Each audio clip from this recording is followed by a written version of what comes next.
If I asked you why you're taking this class and you answered honestly, your answer would be, I just needed to graduate. I need to have a science class. I need to have a science elective with a lab. That's what most of you would say. But what you don't know is that you've been chosen to take this class. You've been chosen by two of the most famous aliens from the 1980s and 90s. And yes, I know that's before most of you were born. So let me introduce you to those aliens. This is Alf. Alf was from Melmac. I loved Alf. I had a windsock, an Alf windsock. Only thing I don't like about Alf is that he loved cats. That was his favorite food. The other one, you better know, and that's E.T. Both of these aliens have gone back to their planets, but they've been monitoring what's happening on Earth. So every once in a while they come back and they look what's going on. And last time they came back, which is recently, they weren't very happy. They weren't happy at all. See, I told you they weren't happy. Why weren't they happy? They weren't happy because they're seeing what's going on in terms of understanding science on this planet.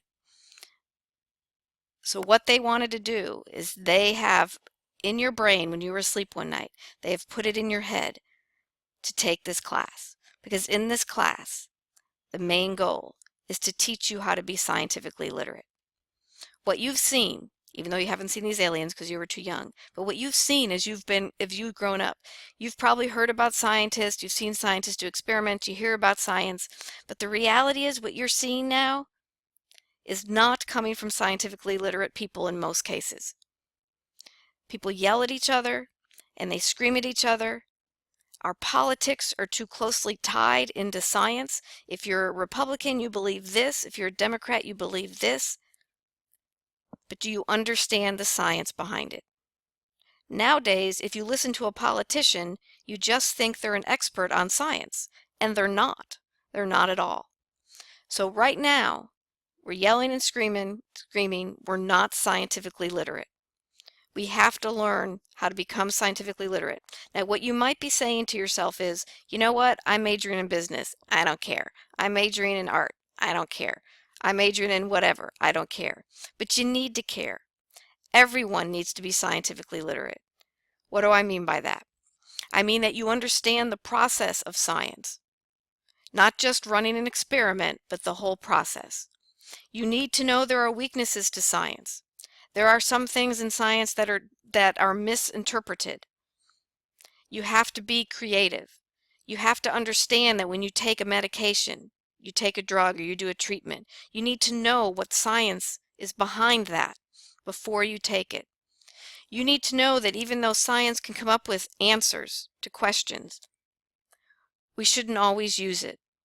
There are ethical questions. So I'm going to teach you some stuff that there are facts that you need to know. But just because we can do something doesn't necessarily mean we should. So there's going to be ethical thinking. Scientifically literate people understand the process of science. They understand how to critically think about science, how to think and bring ethics into the question, how to communicate, how to look behind the screaming and yelling in the politicians to understand what's truly going on. So you have been chosen. It wasn't your choice. You have been chosen by Alf and E.T. to be a group of people who, once you learn it, spread the word and use it, and use the scientific literacy as you go through your life. If you don't, then they're going to bring in another alien. And you guys may not remember this guy either, but he's Marvin the Martian, who spent his whole life trying to blow up Earth, purely because it blocked his view of Venus through his telescope. Go back, look up Bugs Bunny, you'll find this guy. So I hope you get something out of this class. I hope you learn something. I hope we make it a little bit fun, but I hope you enjoy the semester, but more importantly, I hope you come out of this understanding what science is, its strengths and weaknesses, and how to apply it to your own life.